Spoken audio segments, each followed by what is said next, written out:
which is cause number 235-0006531, State of Washington, and Ariel Leal Acosta and Gabriela Malik. Amanda Uphouse appearing for the State of Washington. Both parties are present in court today.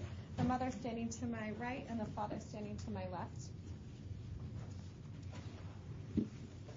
This matter comes on for the state's motion for summary judgment. The case was filed on March 9th, 2023. Both parties were served prior to filing, and both parties have responded in this matter. The mother's response was filed on April 6th, and the father's response was filed on March 23rd. The state timely noted and served this motion for summary judgment. However, we did get the father's copy back as returned mail. It's marked vacant on June 15th. I was unable to reach the father prior to court as the number we had for him didn't work. However, the mother was able to give me an alternate number, and so Mr. Leo Costa was able to come in today.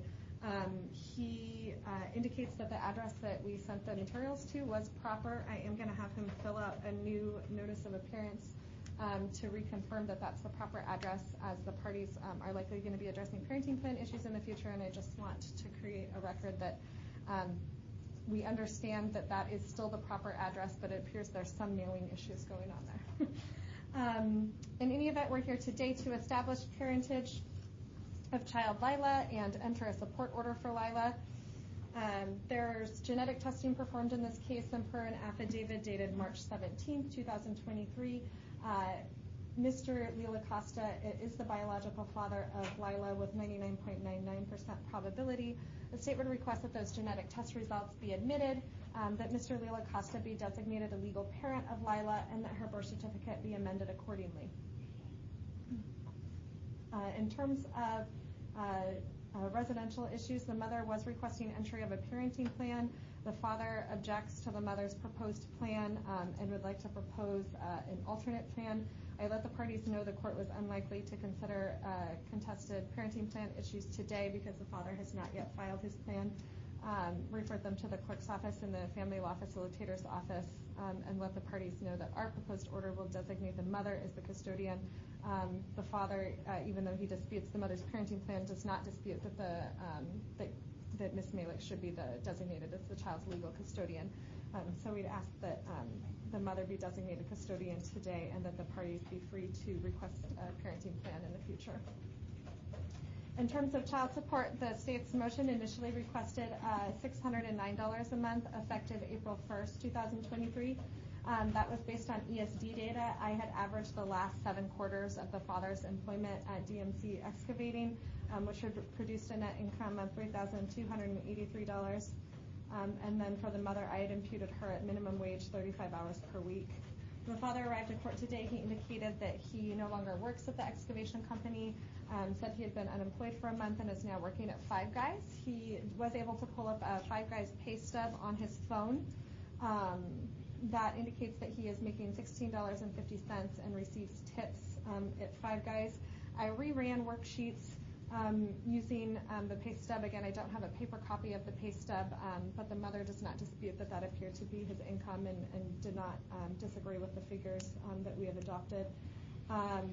That produced, using his hourly wage, 35 hours a week, and adding in that tip income, I got a gross monthly income of $2,660, applied taxes as single, claiming 1, and that produced a new standard calculation of $454 per month.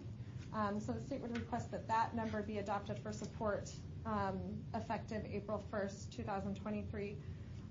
And then I would request that the matter be referred over to arbitration. The father does not agree to the support amount proposed by the state, and given his recent employment and the fact that it looks like his mail was kicked back, I want to make sure that he has an opportunity to address any of his income disputes at arbitration. And then the mother is also requesting back support, which the father would not be agreeable to, so it seems like they will need to address additional issues through arbitration. All right. Can you state your name for the record?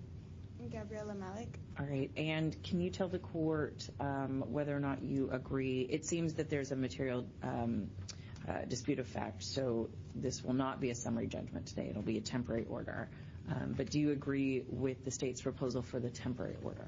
Yes. Okay. And sir, can you state your name for the record? Ariel Leo Costa. Thank you. As I said, this will not be a final order. It will only be a temporary order. But do you agree with the state's proposal for the temporary order? I'm not sure. Sure. Yeah. You're here today to provide evidence to the court. If you don't agree, the court needs to know why and what your disagreement is. Yeah, I agree. Okay. Any reply? No, Your Honor. I will have the parties sign now. Parties had indicated they wanted to have hearing first, so the orders aren't signed, but I'll have them sign now and then pass them up. All right. So we did review the motion for summary judgment, as I said, because there are disputes. This will be transferred to arbitration. This will only be a temporary order. So when your case goes to arbitration, any disputes you have, the state indicated you had disputes on back support, you wanted back support, those can all be addressed at arbitration. They will not be addressed today. I'm going to have support start July 1st. Any back support before then can be addressed at arbitration as well. But aside from that, it does seem that the information provided matches with the income information, and so I will be signing the temporary orders as proposed. Now, both parties have discussed the issue of a parenting plan. When and if you decide to file a petition for a parenting plan, don't put it on this calendar. We have family law calendars. Those are in C and D. It happens sometimes where parties who first appear on the state's calendar bring their parenting plans to this calendar. That's not appropriate. But either one of you can file for that. Just make sure it's on family law.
have signed your orders. On the summary judgment order, I did clarify that either party can bring an action to, or a motion to bring, to get a to get a parenting plan, but that it should be on the family law motions calendar.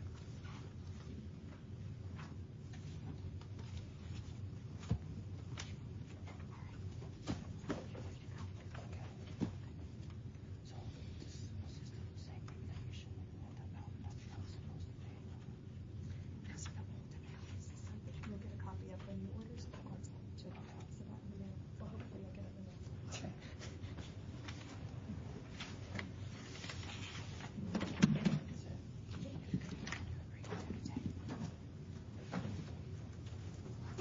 All right, Your Honor. Oh, do you have something? Yes. Knock yourself out. Your Honor, this is just an agreed order, but the party is waiting for a copy, so I just wanted to get it to him. This is for John Henry Waylard. This is cause number 085008541. Christine Jacobs for the state. This is an agreed order of continuance, continuing the hearing to Friday, September 8th at 8:30 a.m. And ordering 2 payments and some documentation. And it's been signed by Mr. Waylard and Mr. Backman. All right.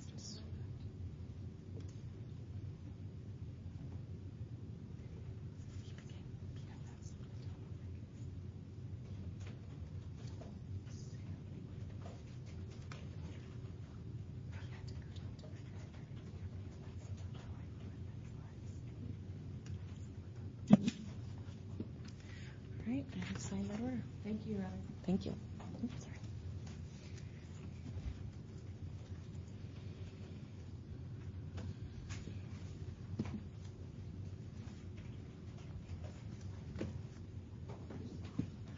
All right. Moving backwards, Your Honor, to number 4. It's cause number 23500002331. State of Washington and Mia Rose Denham and Scott Sun Mahar.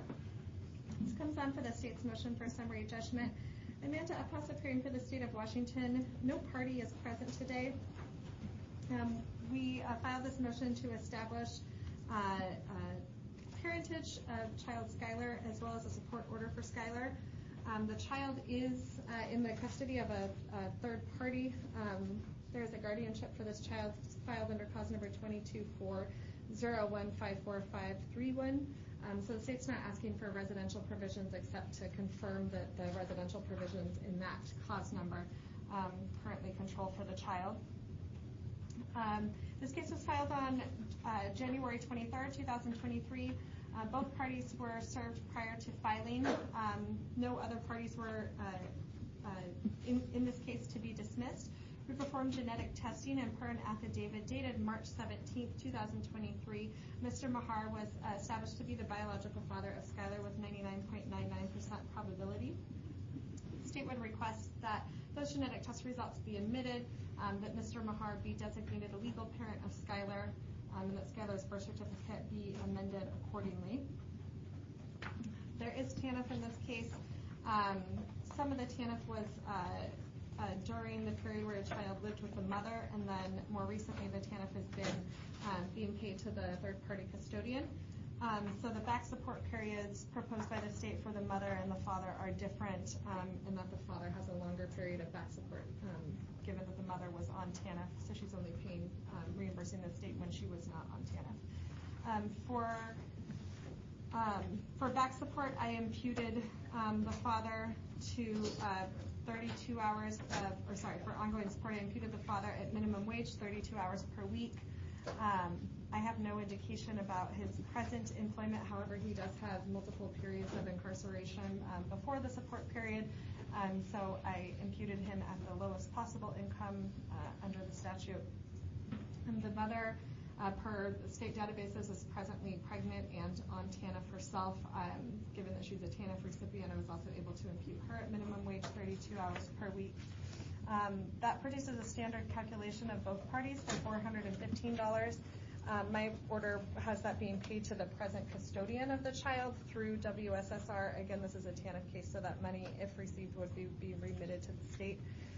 It sets support effective July 2023, and then has a back support judgment against the father in the amount of $2,827, and a back support judgment with the mother.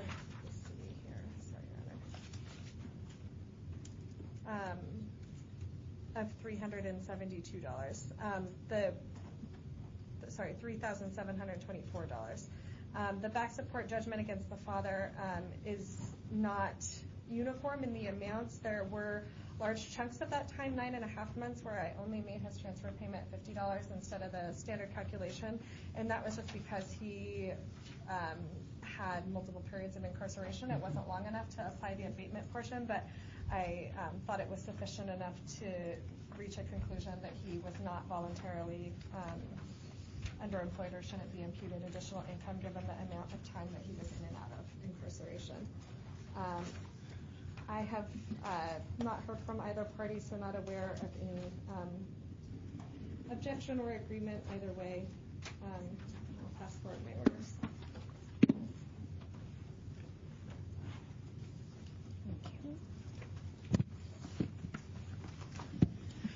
I reviewed the motion. I also received no response. I reviewed the financial documentation that was provided as best as possible. I agree with the state's proposal not to impute the father as in terms of back support as voluntarily unemployed or underemployed, and so find the back support amount appropriate. So I will sign the orders as proposed.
Thank you, Honor. Thank you.